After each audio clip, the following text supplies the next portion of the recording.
بسم اللہ الرحمن الرحیم۔ ناظرین، بڑے ہی لوگ پیچس کے حوالے سے پریشان رہتے ہیں کہ پیچس لگ جانے کے ساتھ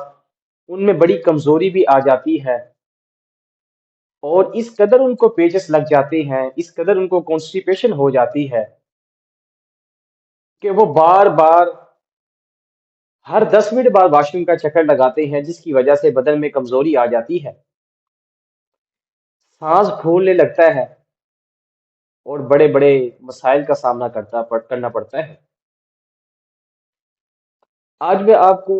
ایک ایسا نسخہ بتلاؤں گا کہ اللہ تعالیٰ کی رحمت کے ساتھ ان کو استعمال کرنے کے ساتھ آپ کا جو پیچس کا معاملہ ہے وہ ختم ہو جائے گا۔ آپ نے سہانجنے کی گوند، جسے ہم موچرس کہتے ہیں، اس کے ساتھ ساتھ آپ نے بیل گری، سنگ دانہ مرغ اور رال سفید، آپ نے ہم وزن یہ چاروں چیزیں لے لینی ہے۔ اس کا سفوف بنا کر آپ نے 2 رتی برابر دہی میں ملا کر بچوں کو دینا ہے،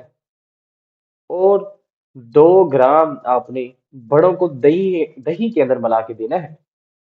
اللہ تعالیٰ کی رحمت کے ساتھ کسی بھی قسم کے پیچس ہوں، وہ اس سفوف کو دہی میں ملا کر کھانے کے ساتھ ختم ہو جائیں گے۔